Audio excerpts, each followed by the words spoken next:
Bonjour, Emily. Bonjour, Caroline. Bonjour, Apollonia. Hello. Bonjour. We are so excited to have Apollonia Poilâne with us on the podcast today. Apollonia at this point needs no introduction, but I'm going to ask you for an introduction anyway. Can you tell us a little bit about who you are and what you do here in Paris? With absolute pleasure. And I do want to introduce myself. My name is Apollonia Poilane. I am a baker. And I'm also in charge of my family's business, Poilâne. We bake bread, cookies, pastries. We're based in the heart of Paris, but we also have a bakery in London, and we've had since 2000. I mean, your bread has become kind of ubiquitous in Paris. I think you find it a lot in restaurants. It's this big, hearty loaf that anyone who loves a croque monsieur has probably encountered your bread. Can you tell us a little bit about that core recipe? Because I know that you now expanded out into a wider range, and we're going to definitely talk more about that. But that core recipe for that emblematic bread with the pea on top of it, where does that recipe come from? How long have you been making it? Yeah, so my grandfather started in 1932 in the heart of Paris, and he wanted to make the kinds of breads that we would bake across France and across Europe, which are these big, I like to describe them as hugs of bread, because if you put your hands in front of you, you can get the weight, the volume, not the weight, the volume of what that whole loaf is. And the bread allows to make a sourdough loaf, to have incredible flavors. It's baked in a wood-fired oven. It's hand-shaped so that the human hand, which is truly an extraordinarily sophisticated tool, helps you have this most beautiful fermentation and development, so that you have the beautiful loaf that we have in front of us today, with a nice crust, the flour on the top, the brown in between the flour pieces, that so you can tell that it's thoroughly cooked. And so all of those things are what my grandfather stood for. He was in Paris at a time where people wanted to eat white bread, and he was like, no, I'm going to do the kinds of bread that I knew as a child in the countryside. Yeah, I think this is such an interesting sort of thing to keep in our minds is, I think when people think about France and French bread from the outside, the first loaf that comes to mind is the baguette. Mm-hmm. But the baguette is actually a relatively recent invention, as we discussed on a previous episode of the podcast. Baguettes are new. And so what your grandfather was doing in the 1930s was really trying to continue with a longstanding tradition. Is that right? That's spot on. Okay. And it was frowned upon because it wasn't the sexy new thing to do. But I think that my grandfather found a natural audience with his neighbors, who were artists, craftsmen, and they were all in the heart of Saint-Germain-des-Prés, people that needed to eat something that would feed them, nurture the community in all senses of the word, and that would keep. And I think all of that helped encourage my grandfather in his direction. Well, this is one of the things we talked about when we did discuss baguette in a previous episode, is that, the original baguettes were very industrial, and they don't keep. They really, even in the same day, don't keep. And that's not particularly practical or functional for the average family or people that are not, blowing all their money on baguettes, certainly at the time. Yep. And also because, but where you have to recontextualize things is that the baguette at the time, an average French person would eat several baguettes in a day. So it didn't matter that it didn't keep, I think. Mm-hmm. And it was what we call in our jargon, un pain de fantaisie. Mm-hmm. So it was a way of escaping price controls. So it's just a whole other beast. Yeah. But the sourdough wheat loaves that we bake are really a very French style of bread that has fed generations of French people. Mm-hmm. One thing I find absolutely fascinating about this part of the story, and you and I have spoken about it before, is obviously there's quite a bit of bureaucracy governing the world of French bread. Yeah. And one of the things that you mentioned was these sort of price controls. And I think you've also told me before that your grandfather was at risk or even ejected from bakers' guilds, was it? Guild or syndicates. Syndicates, yeah. So what was that? So I think, my grandfather was doing something that he really believed, in, but it wasn't the fashion. And so he developed this beautiful relationship with the flour makers, the millers, and then he went from miller to grower, and that allowed him to create conversations and develop what we would call in French nowadays un cahier des charges. So it would be, we were able to have conversations that allowed us to work on the traceability of what we do in a way that was very unique. But it was obviously not fashionable, at odds with where the profession was trying to take bread. And I think, to your point, yes, price controls were something, and people were trying to escape from price controls so that they could have enough money to earn at the end of the day.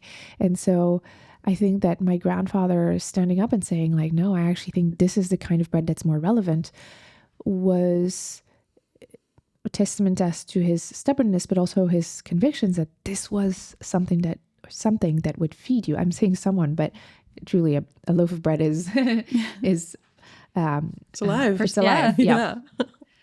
And so these price controls then was the idea that if you were making these pains de fantaisie, you could charge kind of whatever you wanted. That's exactly right. Okay. That's exactly right. And the irony is that post World War II, the prices of baguettes were controlled. Right. So it's really funny because there's so many ironies in history on these things. But I think the main thing is, if you look around the world, there isn't a revolution that wasn't started for anything else than the lack of bread. Whether it's a flat bread, a risen bread, a small bread, or a bigger bread. The point is, like, it's a loaf of bread is actually like much more political than what we would like to assume. It's not just food. Mm-hmm. It's the backbone of the world diet. You're absolutely right. The way that I view my craft is the crossroads between grains and fermentation. And it's something that really is common to the entire world with different grains feeding different civilizations. And when you think about it, when you harvest a crop, it's only once a year. Mm-hmm. So it really shapes physically and metaphorically the landscape around you, because you're going to have to keep that pack of grain safe and sanitary for a year. Once you have that in mind, you're like, okay, well, how do we build a place where we can keep that grain safe? How do we build an oven so that we can daily bake bread, because we eat so much of it? And so that shapes the architecture, the circulation of the city. There's a lot of the vocabulary of bread baking, whether in French or in English, that evokes the fact that bread is a currency. I don't have any dough. And there's something also very maternal or sexual about baking, because when you think about the sourdough that's the starter, there's something of the previous batch that gets carried on to the next batch. And so there's the mother, right? It's the mother dough. Yeah. When two breads touch into the oven, you say that they copulate. I didn't know that. Of course, the French word is much more sexual, but but I think it's evocative of how important bread is in our civilizations. Well, it's the first plant that we domesticated across the board, and domestication happens in different places around the world, and it's always this grain. In the Americas, it's corn. In the Near East, it's wheat. Mm-hmm. And it is absolutely intrinsically tied with civilization. Like, we would not be here with our microphones in our buildings wearing shoes without bread. Yep, 100%. Yeah. So when your grandfather was, basically ensuring the continued popularity of this sort of loaf, he was really he was really ahead of his time when you talked about the sorts of things that were important to him, the cahier des charges, the traceability. Yeah. I mean, those are things that matter a lot to us now in 2025. In the 1930s, I think that he was, as you said, he was literally going against the grain. And I promise I didn't mean to do that. But no, but try. I actually will defy you to spend a day without making a grain or bread illusion. I bet it's impossible. I've not managed, but granted, you probably think about it way more. You've got a little list in your pocket. And he founded this absolutely beautiful shop that anybody who's visiting Paris, I encourage you to go and see it, because it's right in the heart of Paris. You have this incredible oven in the basement. You have, you walk in and it's this tumble of amazing viennoiserie and bread. And that's the space that, so your grandfather was working in, and then your father took over. Yeah. And in what year did your father take over? So my father followed my grandfather's footsteps and took over in the late 60s, early 70s. He apprenticed when he was 14 and basically slowly took care of the bakery thereafter. Yeah. And that's a fascinating piece of this puzzle as well that I don't know if a lot of our listeners are aware of. In France, when you decide to become a baker, often that's a decision that you make when you're quite young, isn't it? That's true. In this case, my father was forced into the bread business, into the bakery by my grandfather. Took him out of school when he was 14, which was the age at which you could start an apprenticeship. Now it's 16. And I think I know at first for my father, it was really hard because it really wasn't what he wanted to do. Except that what he figured out was that his job, his craft, connected with just about any domains of knowledge and just people in general. And once he found that, because there was some perfumers that came and asked him to prepare a little presentation on the different flavors of bread. And that's when that was kind of a turning point for my father, where he realized my job relates to everything. And that was the game changer that he needed to empower him or ignite him to then go and share with the world his love for his craft. Certainly something he shared with me and that I appreciate and cherish about my craft.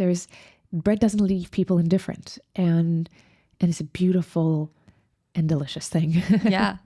And your father did seem also to rub shoulders with some pretty prominent figures at the time. Absolutely. I mean, you know, bread is part of the French gastronomy experience. So he was acquainted through his craft with the world of gastronomy, broadly speaking. And Saint-Germain-des-Prés, where my grandfather established his bakery, became quite the hype. So we had artists of all kinds of and styles of art throughout the years. But my father met some pretty famous artists, Salvador Dali being one of them. And he was into bread. And he was into bread. I've seen his bread house where there's bread all over the house. Yes. He asked, in fact, my father to make a whole bedroom made out of bread. But he first asked for some bread frames and other smaller objects. I guess he was probably just testing grounds before seeing if we could trust this French baker with bigger pieces. Did he do it? Yeah. Oh my God. Yeah, 1971. My father made a whole bedroom made out of bread with his colleagues. So there was a bed, there was a chandelier, there was a bedside, there was a cabinet. I mean, it's beautiful. We're going to need photos of that. You will need for the show notes. If you pop into the 6th arrondissement bakery, I think you still still have a chandelier which we renew because bread does have a life to it and a lifespan to it. But we renew this bread chandelier as an homage to Salvador Dali's collaboration with my father. Yeah. That's incredible. The other way around. It's very cool. You have to go see it. It's super cool. But it's funny you're talking about the neighborhood Saint-Germain-des-Prés, which I don't live in Paris. I don't know it that well, but I do know that like it's a fancy neighborhood.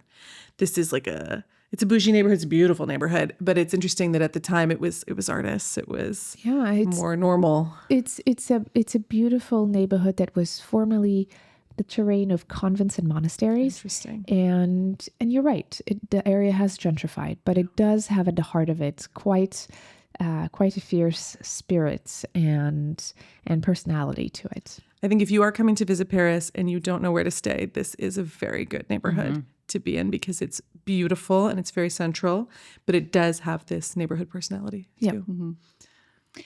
So when your father was running the bakery, do you have sort of a notion of what the trends in bread looked like in Paris? If your grandfather was kind of going against the grain by having these country loaves when baguettes were really popular, by the time your father took over, was country bread becoming more popular, or was it still? Not really. Okay. And what's interesting is that when my father was in charge of the bakery at first, and this is the post-World War II years, in an effort of reconstructing the country and feeding a lot of mouths, there was a lot of was a huge push for industrial bread. So I think whereas my grandfather went against the baguette, my father went against industrial bread. In a similar way to my grandfather, set him apart, but also helped him establish food, because he was able to show how the beauty and the deliciousness of this bread that really feeds you. It's pretty incredible.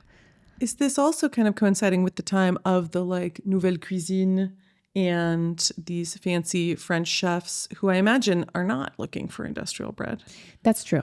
That's true. And my father was acquainted with most of them. So yeah, absolutely. You're absolutely right. They were all part of a larger group of people who actually did care about what we were eating.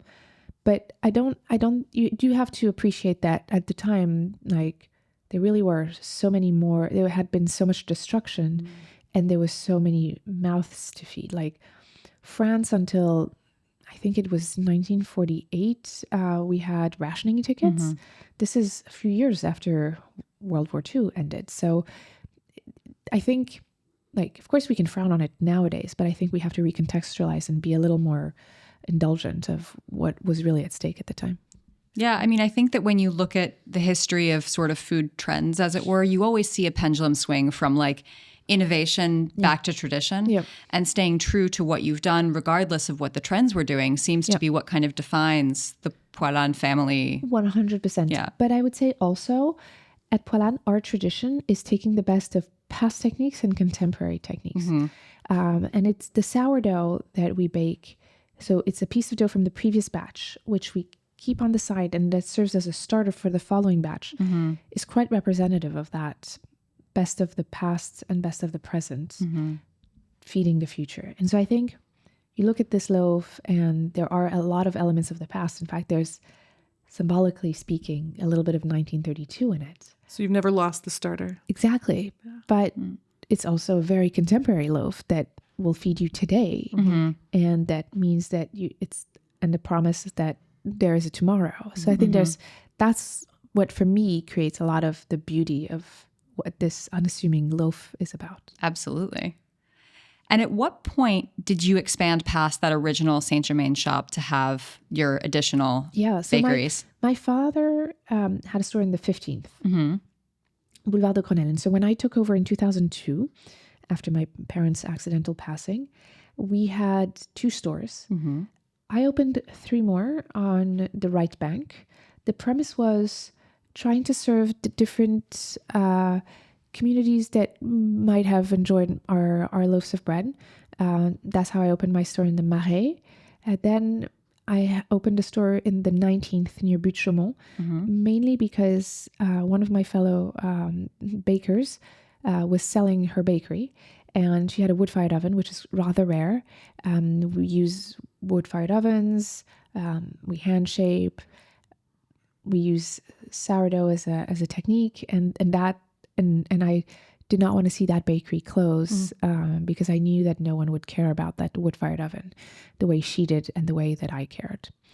And then we opened also a store in the 17th Rue de Lévis, most recently, as a way of just slowly having good focal points around Paris where we can find our good hubs where we can find our bread. And I mean, I think what's so interesting about the bread culture in France and has long been part of the bread culture in France is that it's a daily,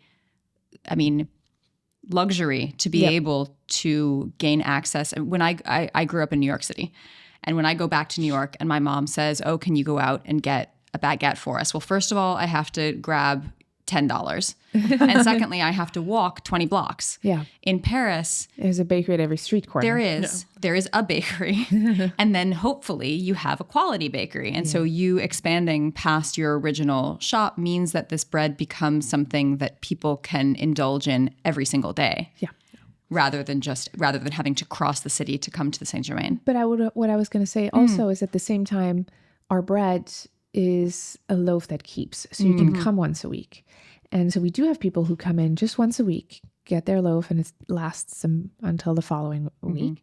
And we also sell our bread by the slice. So we have people who live in the neighborhood or work in the neighborhood and who will just come and buy a couple of slices for their lunch, or just one slice so that they can come back the next day and have that link with the local bakery. That is something that is very unique. I don't see anywhere where you can buy a slice ever in Lyon. I don't think anyone does that. And I think it's not, people don't, we sell bread, people sell bread by weight, but it's the way we sell it is, it is. Yeah. And we can do that because we've been around since 1932. So we've been lucky to develop our following to that effect. For me, buying bread in France, in your neighborhood, is, again, also a social act. It's this little micro socialization that is always positive. I never go into the boulangerie and have a negative interaction because I'm seeing the same people that I see multiple times a week. It's happy.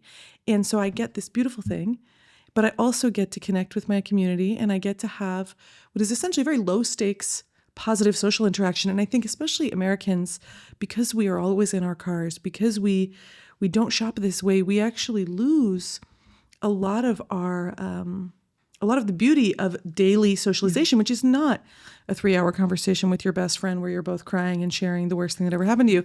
It's saying hi to your baker. And it fills up your cup in a way that I think is has been really good for my health, actually, being here.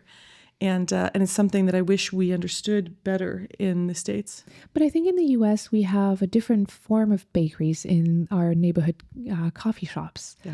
I think the coffee shops in the U.S. fulfill that need. That little burst of happiness. Yeah. Definitely. Yeah.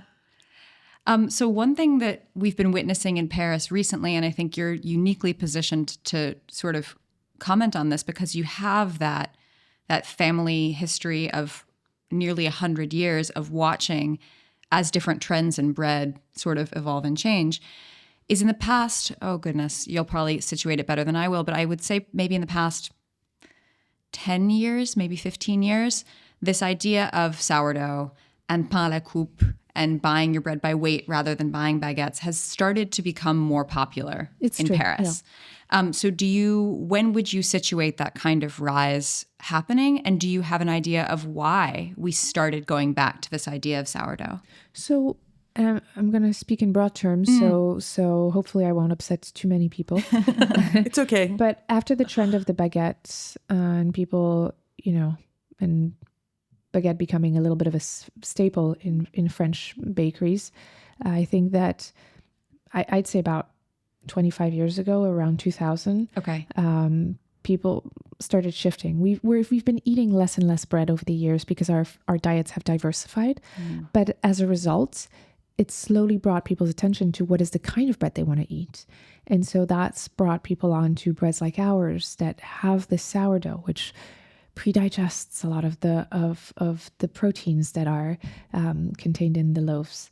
It also is just more flavorful, and it keeps longer. And so there's all of these qualities that eventually stand up when time allows it to rise as a desirable option.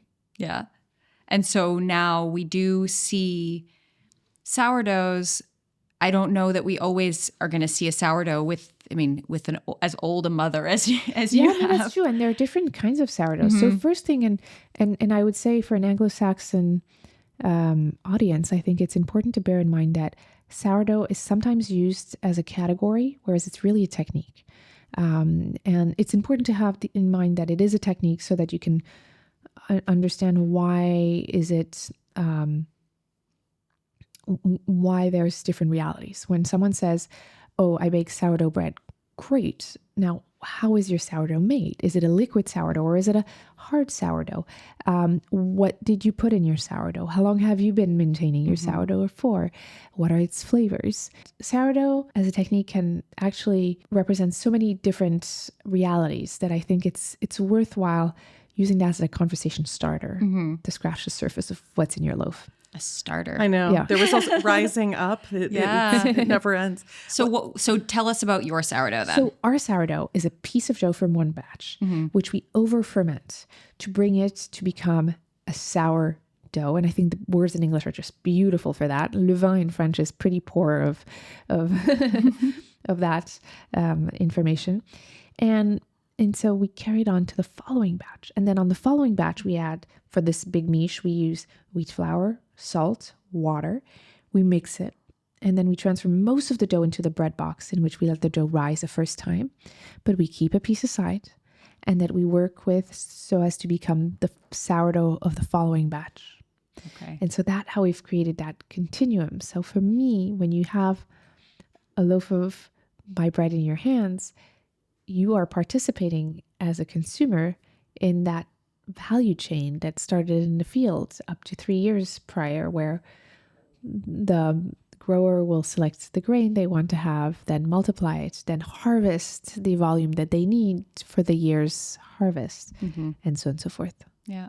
And so where does the wheat for your bread come from? Yeah. So my grandfather started his business and established conversations with millers and growers in the southwest of Paris and the northeast of Paris. And so those are the two main regions where they come from. And that allows us to have a better balance and across the years, because, they're different, even if from an American perspective, they're pretty close to each other. But for a French perspective, they're drastically different terrains. And so you get different varieties that are more or less interesting according to the year. And there are two regions that are known for their grains. When is the wheat harvest? So it can span anywhere from, like, say, June, July. Historically speaking, it was July, August. And this is why we have such long school holidays in France for kids, because the kids would also be involved in the harvesting. Okay. I like that anecdote. That makes sense, because we also have the wine harvest. We also have, a lot of things that are being harvested in that, but the most important would be, wheat and But what's interesting, you're absolutely right. And with cheese, you have the three, sort of the holy trinity of French foods. And what's interesting is that harvest really brings everyone together, the young, the old, the fit, the unfit. And so everyone had a role. Of course, the people who were the most able to harvest would harvest. People who were not in that capacity would make wheat dollies, or little objects with the straws from the harvest, and so on and so forth. Because there's surely a lot of byproduct as well that 100%. is useful. Yeah. Yep.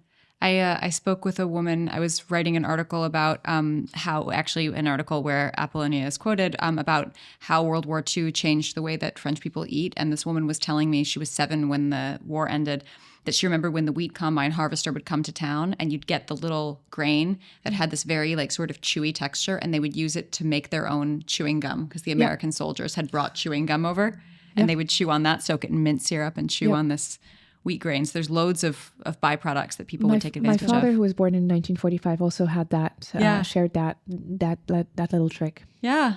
I mean, it's something that's omnipresent for us.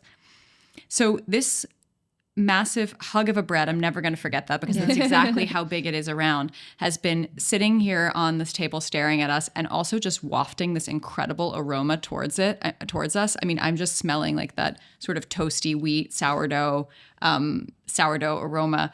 And I when you were mentioning that you can go in and buy just a slice, I've done that before, where you get the middle slice and it makes the most perfect open-faced tartine. Yes, it does. If you're serving 2 people, you get 1 piece of Poilâne bread and you turn it into like an open-faced croque monsieur, and it's just a showstopper. Yeah. What's your favorite way to eat your bread?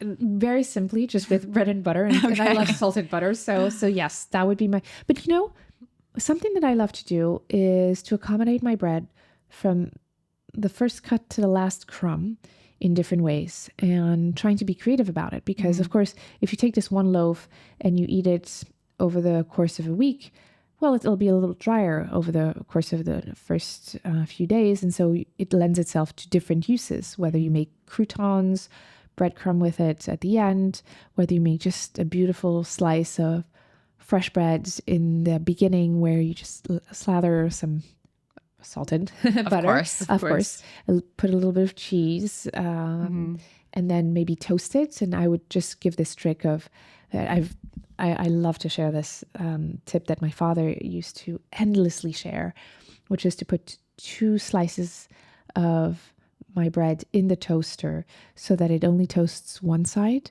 And this way it keeps its moisture and its smoothness. It doesn't become this dry biscotti of sorts. That's a good tip. Excellent tip. So one thing that I find kind of ironic, I mean, I know when you were describing your loaf, you typically use the word miche, which is the sort of style of this loaf in France. We also have this phrase pain de campagne, country bread. Yep.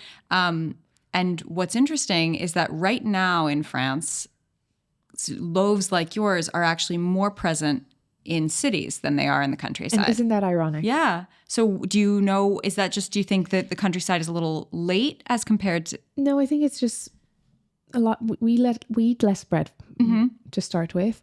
And making a loaf like this, typically, unless you have a family with which you're going to share, or some neighbors, or a nice meal, you might want to have a smaller piece of bread. And that's probably explains a lot of where things come from. Or why that is a style that's more prevalent in cities nowadays, where you can share it with your neighbor, the colleague, whether it's intentionally or just because you buy only a piece of that big loaf. So I think that explains a lot of it. I think we've also, and I don't want to sound harsh, but I think we have lost over the years an appreciation and a know-how, and to some extent, in France, broadly speaking, and that would include cities as well, as to how to bake quality breads, or without compromising on the quality of whether it's the ingredients or the know-how. And I think cities offer a density of population that just makes it easier to go at baking such a loaf, which honestly takes time. It's 6 hours to bake such a loaf of bread, and that's when it's out of the oven, which, at that point, you still need to cool it down. Well, it's the tables have turned. What used to be probably the least expensive kind of bread to make compared to when the baguettes were more expensive, that has shifted. And so in the countryside, if you don't have a population who can afford to have nice bread, you're not going to be able to support the kind of baker. That's true. But I think to some extent, when you have a loaf like this, and it will keep. Yeah. So, and the price per kilo is what matters. And the French law actually requires you to put that forward so that people can have those points of comparison. This is not economics class, but it's like, it makes more sense to buy a loaf like that and eat it from crust to crumb and use it in different ways.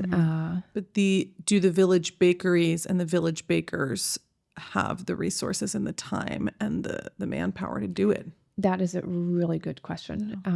And there's definitely corners that are cut. I think it's one thing that I think Americans really imagine about France is that everything is artisanal. But I will never forget, I was in Bergerac. Yep. And Bergerac could be a beautiful little medieval village, but to get to Bergerac, you have to drive through like 3 roundabouts where there's like a strip mall. And you can see that the strip mall is the French version of the Walmart, Yeah. It just took everything out of this village and there's kind of nothing left, and it's heartbreaking. Yeah. You see that a lot here too. It's not just an American problem. No, yeah, absolutely. Yeah. It's true. I mean, I think... But I think what I was going to say to that is, I think it's a universal problem of societies where we've become rich enough that we can afford to live in that way. Yeah. But then it calls back for like, what is the kind of bread you want to eat? Assuming that bread is the main ingredient, and it can be literal or metaphorical of what is your diet about. And I think that that's something, like, think about it twice. Like, again, like I'm from California where women don't eat anything. And the idea that like this is not a health food, but it is. This is wholesome. It is nourishing, and it has diversity inside of it in a way that you cannot find with Wonder Bread. Yeah, that's right. I want to see what it looks like inside. I know. Should we Do you want to cut it? Can we crack it open? Yeah, let's do it. So I am thrilled that you're going to cut this open. Right. So beautiful. Yeah. What's the technique? How do we actually do this? Exactly. So I'm going to tilt it on the side. I'm going to keep it at arm's length. And then I'll cut through the middle to create a half.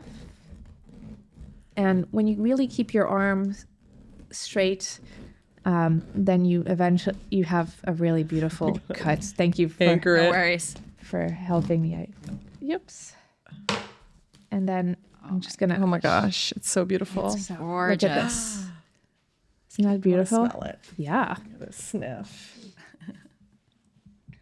Oh, it smells so good. It smells so Yeah. good. And it has such a satisfying weight. Yeah. How big is this? So this is about 4 pounds heavy. Wow. Yeah. And then what you do is if you want to cut, you can cut it in half and slice up the quarters, or you can start just cutting a whole half, and you can even use the other one as a cutting board in case you don't, if you want to, I don't know, if you're out of a cutting board or on a sensitive surface. Picnic. So when you buy it in the shop Yep. and you want it sliced, do you have a slicing machine or do people slice? Okay. Yeah, we have a slicing machine. It would be hard to slice I was gonna say, along that by hand. It's a little harder. Yeah. Yeah. Yeah.